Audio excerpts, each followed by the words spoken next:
কেরানীগঞ্জে অবৈধভাবে ভরাট হওয়া টোটাইল বিলে রাজুকের উচ্ছেদ অভিযান ব্যর্থ হয়েছে।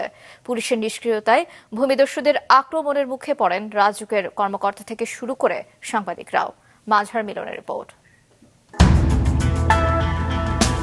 গত কয়েক বছরে সবার চোখের সামনেই ভরাট করা হয়েছে কেরানীগঞ্জের সবচেয়ে বড় জলাধার টোটাইল বিল।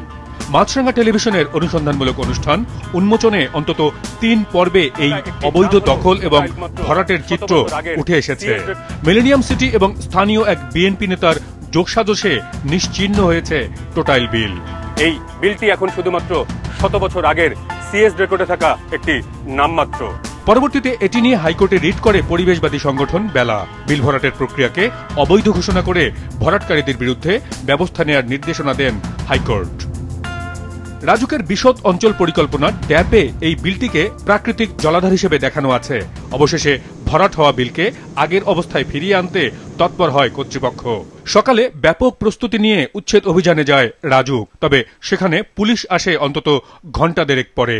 কাছাকাছি কোনো ফোর্স নেই যেটা দ্রুত আসতে পারবে? নাই স্যার, কাছাকাছি কোনো ফোর্স নেই স্যার, একটু সময় দিতে হবে। এরই মধ্যে সেখানে আসেন শতরূপা হাউজিং এর কর্ণধার নুরুল মোমিন। ৫ই আগস্টের আগে পরে যার নেতৃত্বে ভরাট হওয়া বিলের বিক্রিবাটা চলছে অবকাঠামো নির্মাণ। মোবাইল ফোনে তার নির্দেশনার পরপরই সেখানে জড়ো হতে থাকেন লোকজন।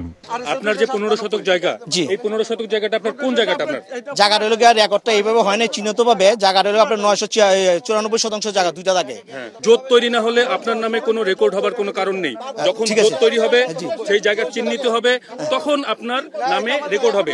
আপনি জোট তৈরি করা ছাড়া কিভাবে এটা আপনার? আমি একা মালিকের দাবি করছি না তো, কারণ ৯৫৪ জায়গা ধরে আমরা ১০০ জন মালিক। তো এখন আমরা ১০০ জনের রাস্তাঘাট করে বালু ভরাট করার পরে রাস্তাঘাট করে আমরা ১০০ জনের ভাগ করে আমরা নিয়ে নেব। উচ্ছেদ শুরু হওয়ার পরপরই মিলেনিয়াম সিটি এবং নুরুল মোমিনের লোকজন হামলা চালায় রাজুকের উচ্ছেদ দলের উপর। মাছরাঙ্গা টেলিভিশনের প্রতিবেদনের কারণে এই উচ্ছেদ অভিযান, এমন অভিযোগ তুলে হামলা চালানো হয় মাছরাঙ্গা টেলিভিশনের প্রতিবেদক ও ক্যামেরাম্যানের ওপর। ছিনিয়ে নিয়ে ভেঙে ফেলা হয় ক্যামেরা, কিল ঘুষি এবং ইটের আঘাতে আহত করা হয় ক্যামেরাম্যান এবং প্রতিবেদককেও।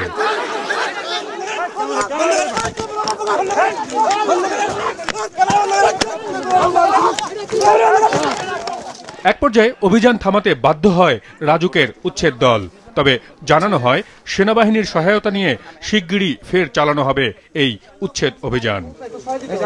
মাঝহার মিলন, মাছরাঙ্গা সংবাদ, ঢাকা।